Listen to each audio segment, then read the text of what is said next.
Entiendo entonces que la belleza pertenece al ideal, que al ser tan diferente en cada uno de nosotros no puede ser clasificado por la ciencia. En verdad, el mundo del arte es muy complejo y profundo. Las ideas se convierten en ideales, que se van conformando con todo lo que al artista y al espectador les rodea. Las concepciones se adaptan al tiempo y curso de la historia. Sí, por eso, llamé a la segunda fracción de este capítulo, las ideas corrientes, relacionadas con la naturaleza del arte. La imitación de la naturaleza. Hasta aquí, solo hemos hablado de las concepciones generales del arte. A partir de ahora, de lo que vamos a ocuparnos es de las determinaciones en relación con el contenido del arte. Vamos a tener en cuenta varias concepciones diferentes. Según una de ellas, el arte debe limitarse a la imitación de la naturaleza en general, tanto interior como exterior. Un precepto antiguo dice que el arte debe imitar a la naturaleza. Aparece ya en Aristóteles. Cuando la reflexión estaba únicamente en sus comienzos, se podía muy bien aceptar una idea semejante. Contiene algo que se justifica por buenas razones y que se nos mostrará como uno de los momentos de la idea, que tiene, en su desarrollo, su lugar como tantos otros momentos. Según esta concepción, el objetivo esencial del arte consistiría en la imitación. Dicho de otra forma, en la reproducción hábil de los objetos tal y como existen en la naturaleza, y la necesidad de semejante reproducción, hecha de acuerdo con la naturaleza sería una fuente de placeres. Esta definición asigna al arte un objetivo puramente formal, el de rehacer de nuevo, con los medios de que dispone el hombre, lo que existe en el mundo exterior, y tal y como existe. Pero esta repetición puede parecer una ocupación inútil y superflua, pues ¿qué necesidad tenemos de volver a ver en cuadros, o en un escenario, animales, paisajes o acontecimientos humanos que conocemos ya, por haberlos visto, o por verlos en nuestros jardines, en nuestras casas, o, en ciertos casos, por haberlos oído contar a personas amigas nuestras? Se puede decir que estos esfuerzos inútiles se reducen a un juego presuntuoso, cuyos resultados son inferiores a los que nos ofrece la naturaleza. Pero es que el arte, limitado en sus medios de expresión, no puede producir más que ilusiones unilaterales, ofrecer la apariencia de la realidad a uno solo de nuestros sentidos. Y, de hecho, cuando no va más allá de la simple imitación, es incapaz de darnos la impresión de una realidad viva, o de una vida real. Todo lo que puede ofrecernos, es una caricatura de la vida. ¿Qué objetivo persigue el hombre al imitar la naturaleza? El de someterse a una prueba, demostrar su habilidad, y sentir satisfacción por haber fabricado algo que tiene una apariencia de natural. La cuestión de saber si, y cómo, su obra podrá ser conservada y transmitida a épocas futuras, o ser dada a conocer a otros pueblos y países, no le interesa. Se regocija, ante todo por haber creado un artificio, por haber demostrado su habilidad, y por haberse dado cuenta de su capacidad. Se alegra de su obra, de su trabajo a través del cual ha imitado a Dios, dispensador de la felicidad y demiurgo. Pero esta alegría y admiración de sí mismo, no tardan en transformarse en aburrimiento y descontento. Y esto, tanto más rápida y fácilmente, cuanto más fielmente, la imitación reproduce el modelo natural. Existen retratos de los que se ha dicho, con bastante espiritualidad, que su parecido es tan perfecto que da náuseas. De una forma general, la alegría que produce una imitación perfecta, solo puede producir una alegría muy relativa, pues en la imitación de la naturaleza, el contenido y la materia, son elementos que no hay más que utilizar. El hombre debería sentir una gran alegría al reproducir algo que sea suyo, algo que le sea muy íntimo, y de lo que pueda decir que es suyo. Cualquier objeto técnico, un navío por ejemplo, o más concretamente un instrumento científico, debe producirle una mayor alegría, porque es su propia obra, y no una imitación. El peor de los instrumentos técnicos, tiene mucho mayor valor para él. Puede estar orgulloso de haber inventado el martillo y el clavo, porque son inventos originales, y no imitados. El hombre muestra mejor su habilidad, en las obras que nacen de su espíritu, que en las imitaciones de la naturaleza. Puede, no obstante, enfrentarse a la naturaleza. Esto es lo que se piensa cuando se dice que las obras de la naturaleza son superiores a las del espíritu. En efecto, se dice que son obras divinas. Pero Dios es espíritu, y se deja reconocer mejor en el espíritu que en la naturaleza. Al entrar en rivalidad con la naturaleza, se da origen a una rivalidad sin valor. Un hombre que se vanagloriaba ante Alejandro, de poder introducir lentejas a través de un pequeño orificio desde una cierta distancia, y ante el cual ejecutaba su hazaña, solo recibió de éste, varios celemines de lentejas como premio. Y con razón, pues este hombre había adquirido una destreza, no solo inútil, sino desprovista de todo interés. Lo mismo se puede decir de cualquier habilidad, de que se haga prueba, en la imitación de la naturaleza. Por ejemplo, Zeuxis pintaba racimos de uvas que se parecían tanto a lo real que las palomas se engañaban y venían a picotearlas, y Praxeas pintó unas cortinas, que engañaron a un hombre, al pintor mismo. Son conocidas más de una historia de ilusiones creadas por el arte. En estos casos se habla de un triunfo del arte. Blumenbach cuenta la historia de un compañero de habitación de Linneo, que se llamaba Bützner. Gastaba todo su dinero en libros, y un día consiguió los Insektenbelustugungen de Rosell, ilustrados con grabados de cobre en colores, los más bellos que él nunca vio, y también hizo colecciones similares relacionadas con las ranas.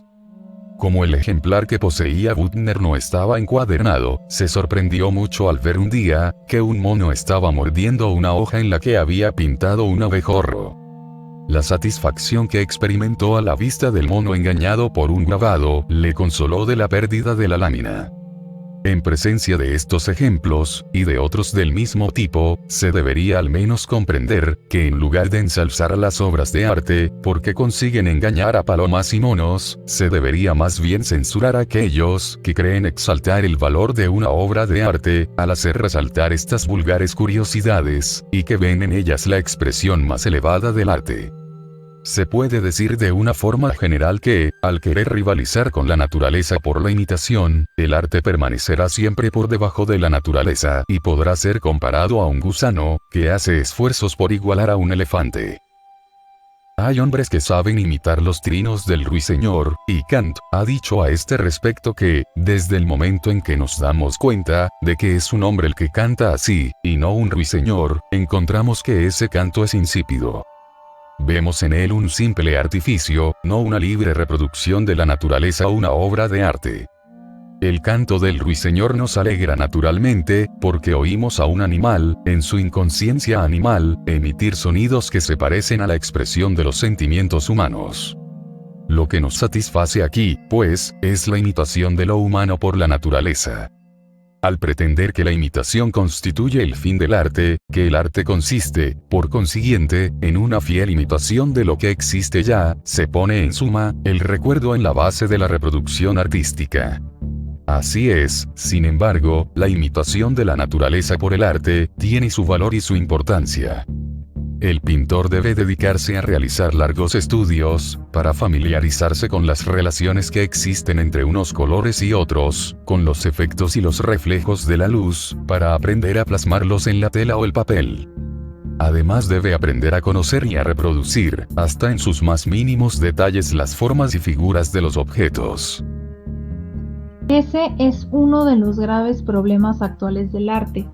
Los artistas han tomado la moda de reproducir, ya no la naturaleza como la observa con todas sus variantes especiales de color o de emoción, que le despierta el momento, sino que aún peor se conforman con copiar fotografías como si fuesen máquinas, adquiriendo solo destreza técnica, pero limitando su capacidad de deducción y razonamiento, sumergiéndolos en un estado casi hipnótico por imitar lo que está plasmado, que muchas veces es innecesario para transmitir un concepto creativo de lo bello objetivo, finalidad de lo bello espiritual. En los últimos tiempos, sobre todo, se ha creído que invocando esta necesidad, se podía volver a poner en vigor el principio de la imitación de la naturaleza y de lo natural. En él se veía un medio de volver a dar fuerza a un arte debilitado, nebuloso, caído en decadencia, y se quería al mismo tiempo reaccionar contra los desvíos de un arte que se había hecho arbitrario y convencional, tan poco artístico y poco natural, volviéndolo a traer a la naturaleza, siempre fiel a sí misma, regida por leyes fijas y manifestándose de una forma directa.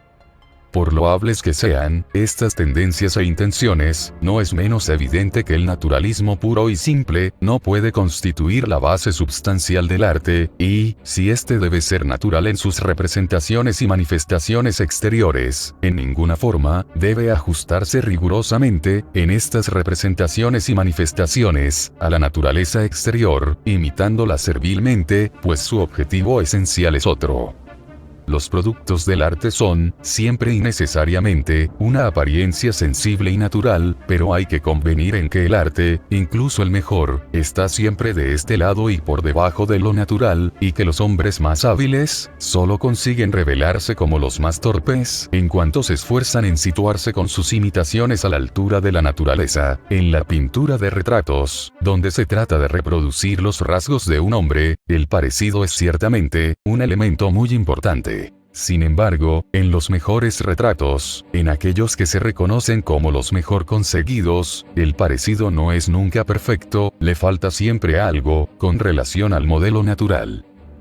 La imperfección de este arte, depende de que sus representaciones, pese a los esfuerzos de exactitud, continúan siendo más abstractas que los objetos naturales en su existencia inmediata.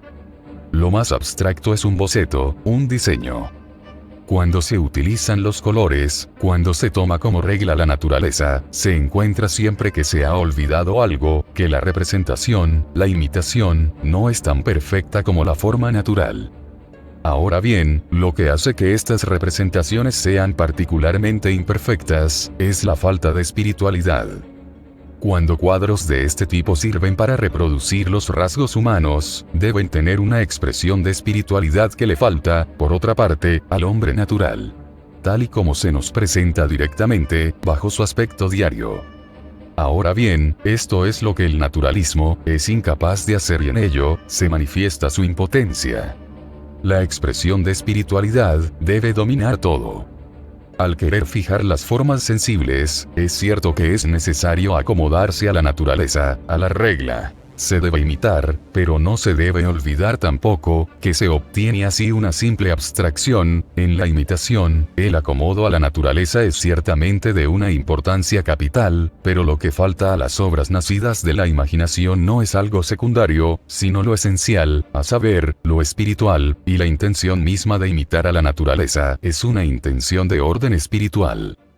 La conciencia de este defecto aparece en el reproche que un turco le hizo a Bruce, que le había enseñado el dibujo de un pez. Como se sabe, los turcos, como los judíos, sienten aversión por las imágenes. El turco le dijo: ¿cómo te defenderías, si el día del juicio final, este pez se levantara contra ti, para acusarte de haberlo hecho, pero de no haberle dado un alma? Incluso el profeta, según leemos en la Suna, había dicho a dos mujeres, Omi, Habiba, y Omi, Selma, que le hablaban de las imágenes que habían visto en los templos etíopes. Estas imágenes acusarán a sus autores, el día del juicio final. Al pronunciarnos así contra la imitación de lo natural, entendemos decir únicamente, que lo natural, no debe ser la regla, la ley suprema de la representación artística. Por otra parte, hemos reconocido más arriba, que es en el mundo sensible, en lo inmediato, en los temas de la naturaleza, o de las situaciones humanas, donde la obra de arte parece buscar su contenido, al menos en lo que concierne, a un elemento tan importante como el de su exteriorización, bajo una forma concreta. Pero de ahí a pretender que el contenido como tal, en tanto que contenido, debe ser tomado de la naturaleza, hay mucho trecho. Al franquear este paso, se llega fatalmente a no ver en la obra de arte más que una imitación pura y simple de la naturaleza, y en esta imitación el único, o el principal, destino del arte. Al hacer de la imitación el fin del arte, se hace desaparecer lo bello objetivo. Pues entonces no se trata ya de saber cómo está hecho lo que debe ser imitado, sino lo que hay que hacer, cómo se debe proceder, para obtener una imitación lo más perfecta posible. el objeto y el contenido de lo bello se transforman en cosas completamente indiferentes.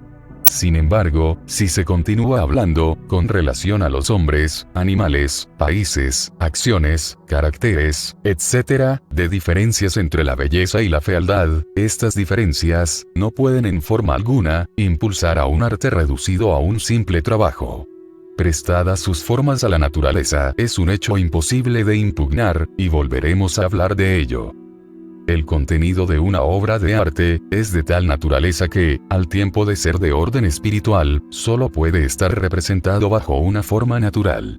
Al decir, de una forma abstracta, que una obra de arte debe ser una imitación de la naturaleza, parece que se quiere imponer a la actividad del artista unos límites que le prohibieran la creación propiamente dicha.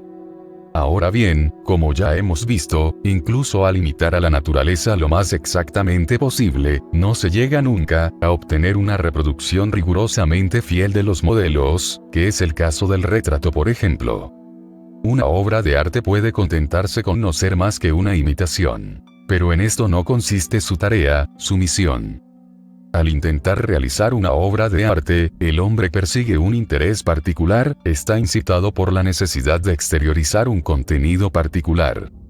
De esta forma llegamos al resultado, de que la imitación de la naturaleza, que parecía ser un principio general preconizado, y defendido, por las mayores autoridades, es un principio inaceptable, al menos bajo esta forma general, completamente abstracta.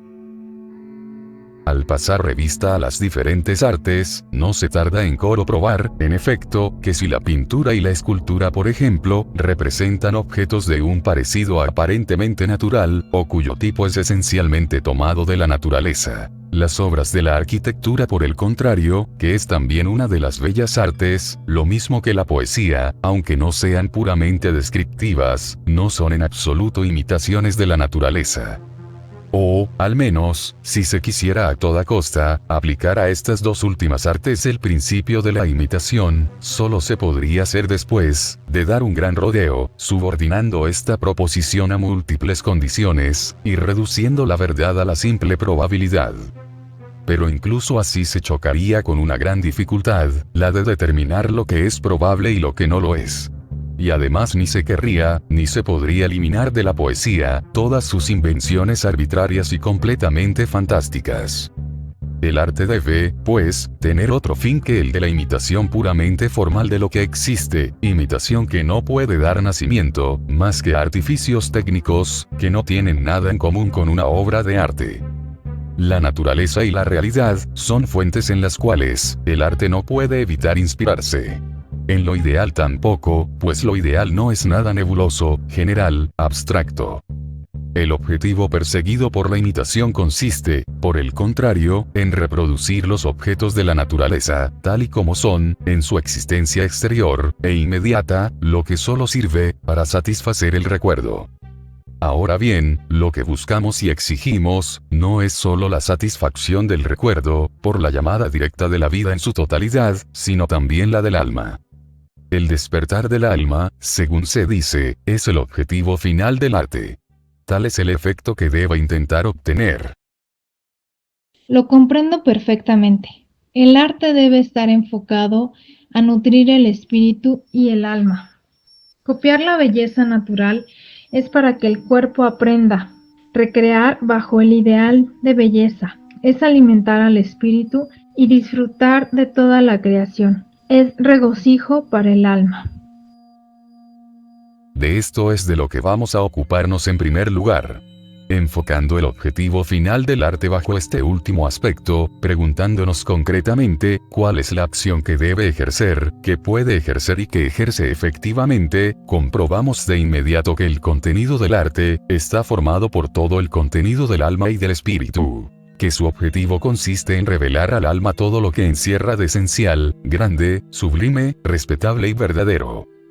Por una parte, nos proporciona la experiencia de la vida real, nos lleva ante situaciones que nuestra experiencia personal no nos hace, ni nos hará nunca conocer, las experiencias de personas que representa. Y, gracias a la parte que tomamos de uno o que les ocurre a estas personas, llegamos a ser capaces de sentir más profundamente lo que pasa en nosotros mismos. De una forma general, el objetivo del arte consiste en hacer accesible a la intuición lo que existe en el espíritu humano, la verdad que el hombre abriga en su espíritu, lo que conmueve al pecho humano y agita al espíritu humano. Esto es lo que el arte debe representar, y lo hace por medio de la apariencia, que, como tal, nos es indiferente, desde el instante en que sirve para despertar en nosotros el sentimiento y la conciencia de algo superior. De esta manera, el arte informa al hombre acerca de lo humano, despierta sentimientos adormecidos, y nos pone frente a los verdaderos intereses del espíritu. Vemos así como el arte actúa removiendo, en su profundidad, riqueza y variedad, todos los sentimientos que actúan en el alma humana, e integrando en el campo de nuestra experiencia, lo que ocurre en las regiones íntimas de esta alma. Nihil humaniam alienum puto. Esta es la divisa que se puede aplicar al arte. Todos estos efectos los produce el arte por la intuición y la representación, y el hecho de saber de dónde procede este contenido, si tiene su origen en situaciones y sentimientos reales, o si se trata simplemente de una representación que nos ofrece el arte, este hecho, decimos, nos es completamente indiferente. Lo que importa es que el contenido que tenemos delante despierte en nosotros sentimientos, inclinaciones y pasiones. Pero, que este contenido nos sea facilitado a través de la representación, o que lo conozcamos porque lo hayamos intuido en la vida real, es un hecho completamente indiferente a este respecto.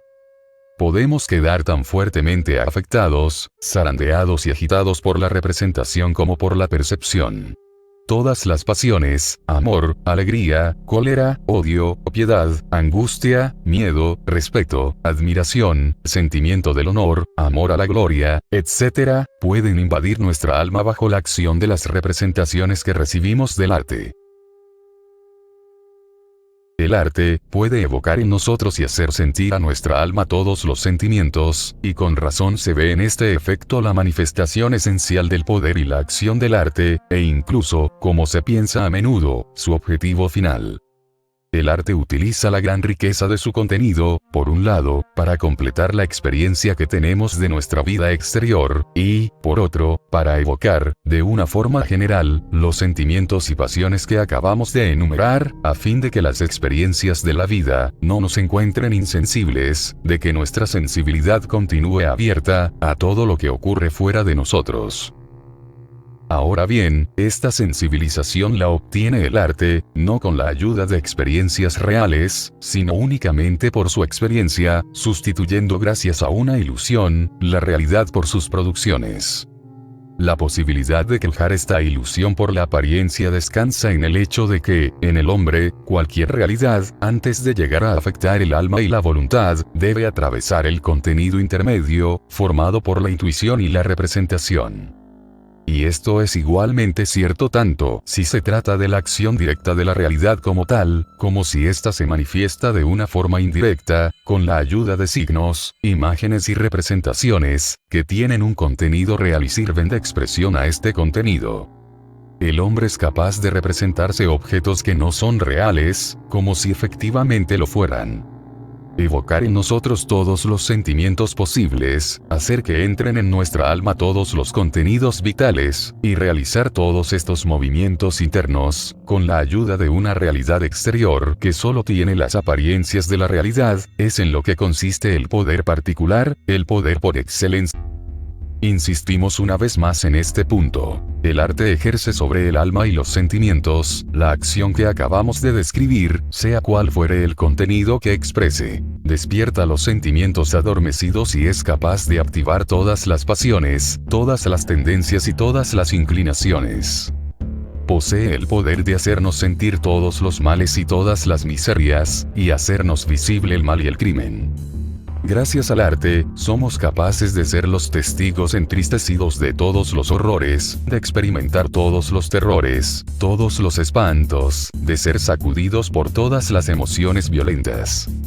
El arte puede elevarnos a la altura de lo que es noble, sublime y verdadero, llevarnos hasta la inspiración y el entusiasmo, lo mismo que puede hundirnos en la sensualidad más grande, en las pasiones más bajas, ahogarnos en una atmósfera de voluptuosidad, y dejarnos desamparados, aplastados por el juego de una imaginación desencadenada, que actúa sin freno. Lo humano es tan rico en lo bueno como en lo malo, en las cosas sublimes como en las viles, y por ello el arte es capaz tanto de henchirnos de entusiasmo por lo bello y lo sublime, como de hundirnos y exacerbarnos por medio de la exaltación de nuestro lado sensible y sensual. Ninguna diferencia existe, pues, según este punto de vista, entre los contenidos del arte. El arte puede elevarnos o hacernos vilmente egoístas, fijarnos un mundo sensible o atraernos hacia las esferas sublimes de la espiritualidad.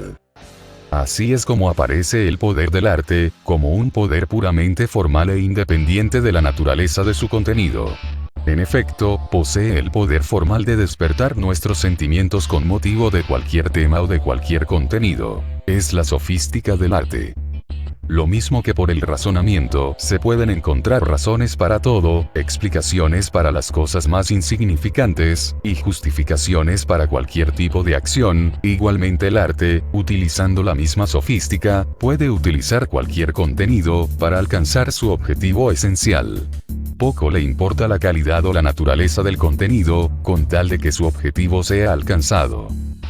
Si esto fuera verdaderamente así, se podría decir que la acción del arte es también formal, lo mismo que se define el lado formal del hombre diciendo que debe poder exteriorizar y realizar todas las fuerzas que posee y todas las posibilidades que encierra en sí mismo. Una vez admitido esto, pero, digámoslo una vez más, de una forma puramente formal, se nota enseguida que existe una diferencia esencial en cuanto a la orientación que debe tomar el arte para alcanzar su verdadero objetivo, su objetivo substancial, el cual no puede consistir, se comprende, en despertar todas las pasiones posibles.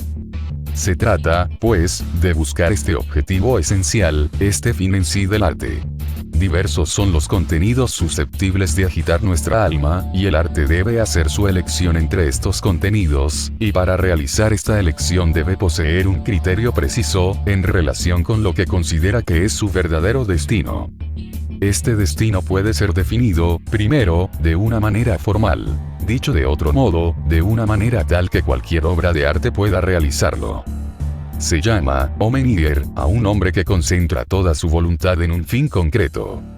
Esto es el salvajismo, fuerza y poderío del hombre dominado por las pasiones. Puede ser suavizado por el arte, en la medida en que éste muestra al hombre las pasiones mismas, los instintos y, en general, al hombre tal y como es. Y al limitarse a desplegar el cuadro de pasiones, el arte, al tiempo que las adula, lo hace para mostrar al hombre lo que él es, para que tenga conciencia de ello.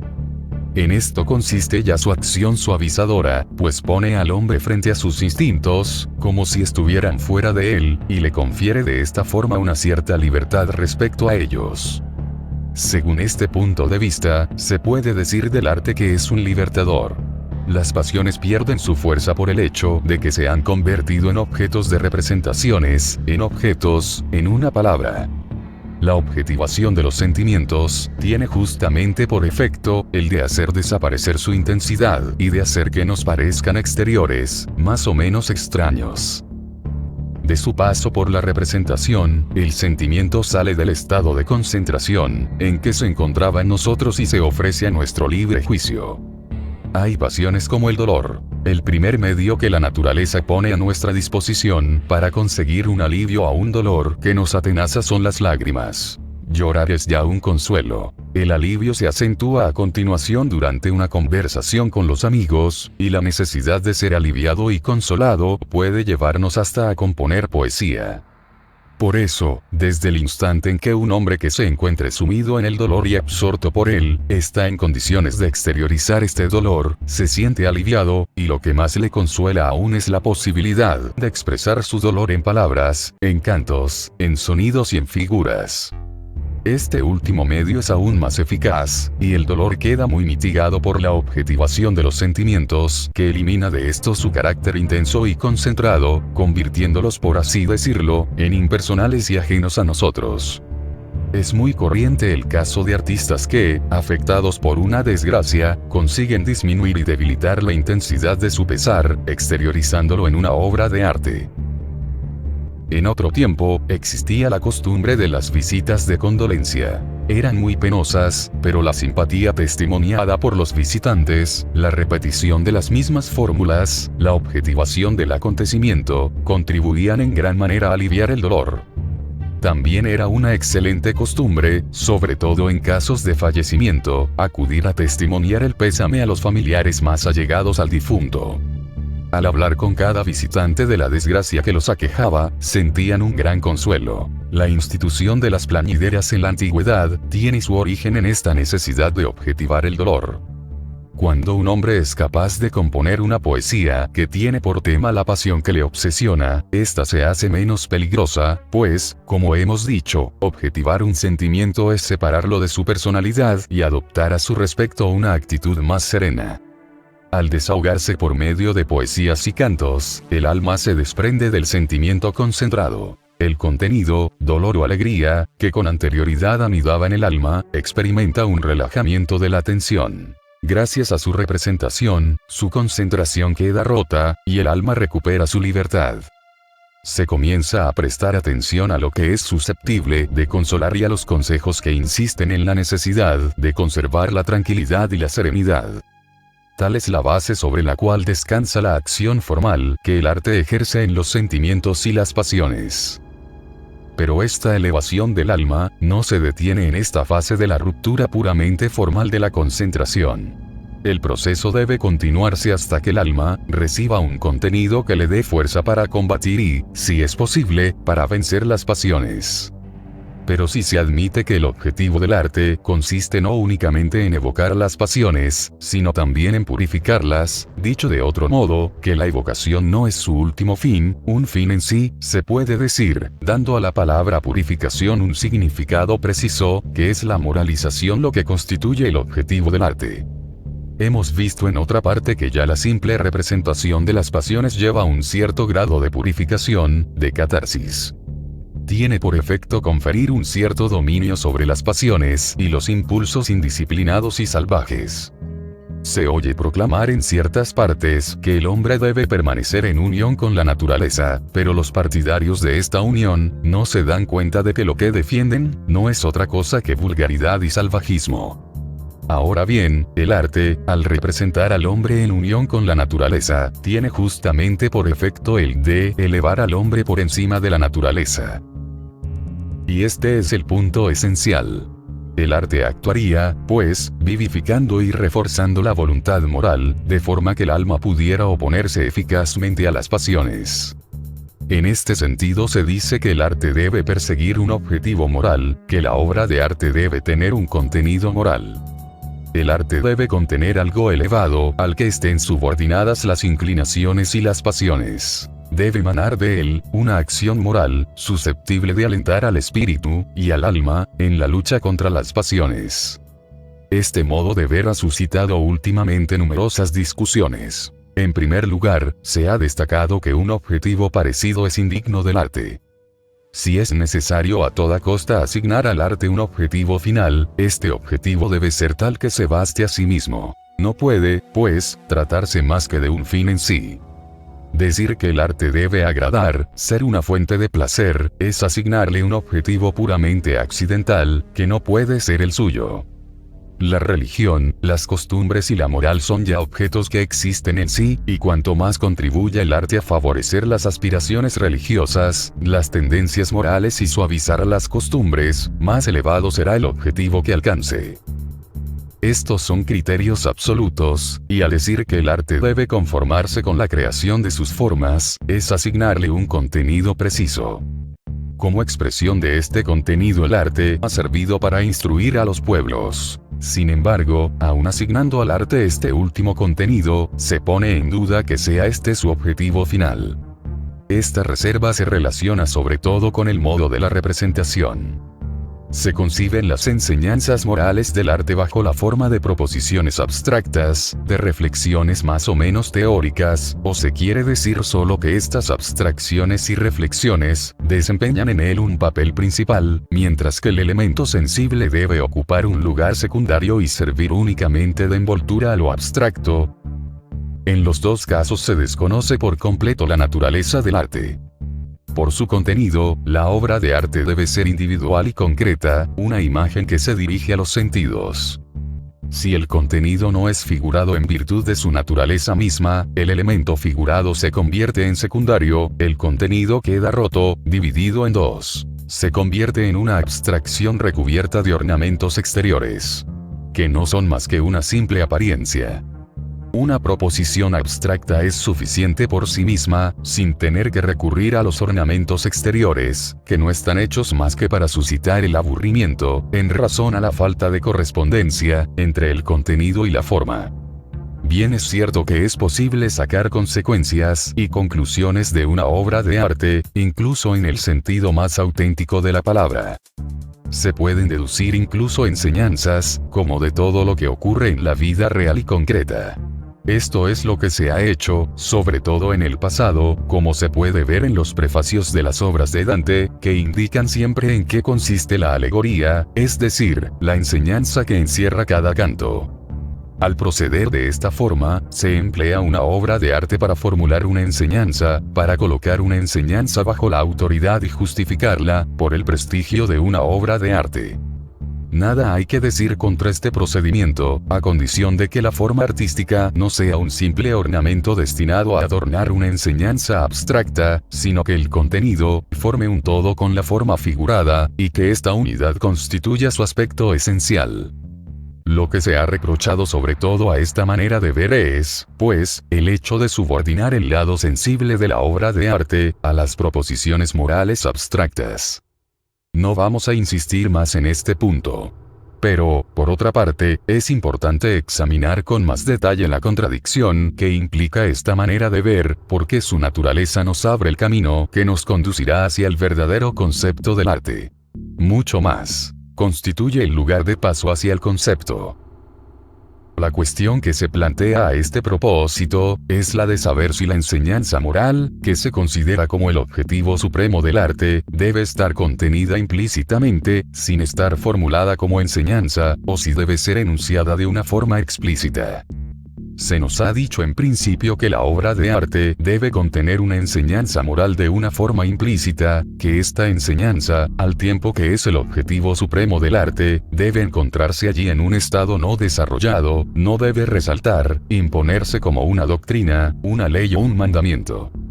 De una forma general se puede admitir que una buena moral pueda deducirse de una representación concreta, de la representación de un acontecimiento. Todo depende de la interpretación, puesto que, en lo que concierne a la moral implícita, se trata de desarrollarla, de exponerla a la luz. Sin embargo, es dudoso que se llegue así a un resultado positivo, pues, como acabamos de decirlo, hay pocas cosas, o hechos de los que no se pueda sacar una conclusión moral. Se han defendido y excusado las representaciones artísticas y las obras literarias más inmorales, con el pretexto de que, para poder ser moral, se debe conocer igualmente el mal y el pecado. Que, para poder reconocer el bien, se debe saber lo que es lo contrario del bien, y de esta forma se ha creído poder justificar la inmoralidad en el arte. Lo que no ha impedido decir que las representaciones de María Magdalena, la bella pecadora, han inducido a más hombres al pecado que al arrepentimiento. Pero no es necesario haber pecado para poder arrepentirse. La exigencia moral tiene aquí un carácter demasiado general, demasiado vago. Se puede exigir lo mismo en la historia, pues, una vez más, todas las representaciones que han tenido por objeto los asuntos y acontecimientos humanos, están hechos de tal forma que contienen una moral. Es muy distinto, cuando se dice que la moral debe estar representada en la obra de arte de una forma explícita, que debe manifestar una enseñanza, unas leyes claras, ser una fátula docet. Este es el caso de las fábulas de Esopo. Cada fábula forma un todo. Solo más tarde, y de una forma bastante torpe, se saca de ella o se relaciona con ella una moral, o, maitos del hoy. La fábula es una enseñanza por sí misma. A decir verdad, y al examinar la cosa con más detalle, se trata aquí de la defensa del punto de vista de la ley, y es lo que vamos a examinar. La moral corresponde, en la vida humana, a la verdad en general, y se había pretendido que la moralidad constituía un aspecto esencial del arte. Al ser la verdad la ley del querer y de la conciencia, y por lo tanto una ley general y absoluta, el arte debe inspirarse en ella en todas sus creaciones. Por una parte hay la ley, por otra las inclinaciones, los sentimientos y las pasiones, y entre una y otros se sitúa el punto de vista moral, de acuerdo con el cual el hombre debe conocer la ley y aceptarla para luchar contra sus pasiones y superarlas, debe conocer su deber, tenerlo constantemente frente a sí cuando actúa, y repeler todos los intereses egoístas. Según esta concepción, el hombre moral tendría conciencia del deber, de la ley, y se decidiría, de acuerdo con este universal, a hacer de él su máxima. También se decidiría por el deber, como tal deber, en nombre de la ley general, de la máxima que sería la razón determinante de sus acciones. La ley, el deber por el deber, es lo universal, lo abstracto, que tiene su contrapartida en la naturaleza, en los sentimientos naturales, en las inclinaciones, en la voluntad natural, en el corazón y en el alma. El hombre sabría lo que son el derecho y el deber. Lo que hace, lo haría a sabiendas y con convicción. El sujeto es aquel que elige. Elegiría el bien para luchar contra sus inclinaciones y sus intereses subjetivos. Gracias a este punto de vista, se encuentra postulada la oposición entre la voluntad en general, en lo que tiene de general, y la voluntad particular, natural. Y esta oposición está establecida de forma que significa que la acción moral está constantemente en lucha con la voluntad natural, que la moral es, por esencia misma, una lucha contra lo natural, y que solo existe para afirmar a lo natural, para obtener sobre lo natural una victoria decisiva. Esta oposición se desprende, pues, del punto de vista moral, pero debe concebirse no bajo esta forma limitada, sino de una forma muy comprensiva y general. La ley y el mandamiento deben ser considerados como lo abstracto, como productos del entendimiento, como lo que se llama concepto en general en la vida corriente, como lo abstracto opuesto a la plenitud concreta del alma y de la naturaleza en general. Típicamente en el hombre y en el espíritu humano esta oposición adopta la forma de un mundo desdoblado, de dos mundos separados. Por un lado, el mundo verdadero y eterno de las determinaciones autónomas, por otro, la naturaleza, las inclinaciones naturales, el mundo de los sentimientos, de los instintos, de los intereses subjetivos personales. Vemos, por una parte, al hombre prisionero de la vulgar realidad y la temporalidad terrestre, abrumado por las obligaciones y las tristes necesidades de la vida, encadenado a la materia, persiguiendo metas y goces sensibles, dominado y arrastrado por inclinaciones naturales y por las pasiones. Por otra, lo vemos elevarse hasta las ideas eternas, hacia el reino del pensamiento y la libertad, le vemos plegar su voluntad a las leyes y determinaciones generales, despojar al mundo de su realidad viva y floreciente para convertirlo en abstracción, pues el espíritu solo afirma su derecho y su libertad cuando trata sin piedad a la naturaleza, como si quisiera vengarse de las miserias y violencias que le ha hecho padecer. Cuando esta oposición adquiere un carácter suficientemente acusado, el espíritu oscila entre estos dos términos, va sin parar de uno a otro, del deber al sentimiento, de la libertad a la necesidad. La libertad, mientras que el hombre actúa según su propia voluntad, persigue la realización de sus propias metas. La necesidad, cuando se deja determinar por las necesidades naturales, por las de las circunstancias, de su corazón y sentimiento. Pero la libertad misma no escapa a las leyes, de suerte que hay leyes de la libertad, como hay las de la necesidad, y por ello, existe una oposición entre lo general y lo particular. En efecto, si lo particular está implicado en lo universal abstracto, no está determinada por él. Lo particular tiene sus propias determinaciones, que pueden corresponder o no a lo universal. Hay además la oposición entre lo concreto y lo abstracto. De esta forma se enfrentan, uno contra otro, los campos rivales del pensamiento y de la realidad, de la vida subjetiva y del concepto frío, de la teoría y de la experiencia. Y por ello el punto de vista moral tiene esencialmente una oposición, una contradicción entre el espíritu y la carne. Pero, lejos de limitarse a esta oposición, es, como vamos a verlo, más vasto y general. esta oposición no es el producto de una reflexión refinada o de una filosofía escolástica. Bajo diferentes formas, ha preocupado y agitado siempre a la conciencia humana, pero bajo la influencia de nuestra cultura moderna, ha adoptado una expresión particularmente aguda. La cultura de nuestros días y la inteligencia moderna la hacen particularmente sensible al hombre, convirtiéndolo en una especie de anfibio que vive en dos mundos contradictorios, entre los cuales la conciencia duda sin cesar, incapaz de fijarse y de tomar una decisión que le satisfaga. Pero, al mismo tiempo que han llevado al extremo este desdoblamiento, la cultura y la inteligencia moderna han planteado la necesidad de su resorción. Ahora bien, la inteligencia y el entendimiento, al no poder vencer la firmeza de los contrarios, y la resorción de que hablamos, continúan siendo para la conciencia un simple deber ser, y nuestra realidad presente continúa viviendo en la inquietud de la alternativa, buscando una solución sin poder hallarla. Queda por saber si una oposición tan vasta y profunda, cuya necesidad de resorción continúa estando en estado de sin pie postulado, constituye la verdad en sí y puede ser considerada como el objetivo supremo del arte. Sin embargo, el hombre está interesado en que esta oposición sea resolvida, en que se realice una conciliación entre sus dos términos gracias al descubrimiento de un tercero, de un principio superior que represente su armoniosa unidad. Hoy día, esta oposición se siente de una forma particularmente viva y preocupa a los hombres de muchas maneras. El pensamiento no deja de avivarla y el entendimiento, con sus deberes, que enfrenta a la realidad, la mantiene. Vuelve al hombre inquieto y hostigado por todos los lados. Una vez más, al hombre le interesa que esta oposición desaparezca, que ceda su puesto a una conciliación, que se encuentre un punto de entendimiento, un principio más elevado, más profundo, capaz de conseguir una armonía entre estos dos términos en apariencia inconciliables. Esta es la tarea de la filosofía, y su tarea principal, la de suprimir estas oposiciones, al menos en la medida en que revistan las formas que acabamos de describir y caracterizar, y mostrar que los términos opuestos, no son en realidad tan intransigentes e intratables como parecen, que la única verdad que se puede enunciar a propósito de cada uno de ellos es que no es verdad en sí, sino que la verdad de uno y otro solo pueden ser el resultado de su conciliación, de su unión, de su armonía. Por un lado, existe la libertad, por el otro la necesidad. La libertad es esencialmente un atributo del espíritu. La necesidad es la ley de la voluntad natural. El entendimiento mantiene la oposición entre los dos, y la libertad misma no existe, puesto que está en lucha con su contrario.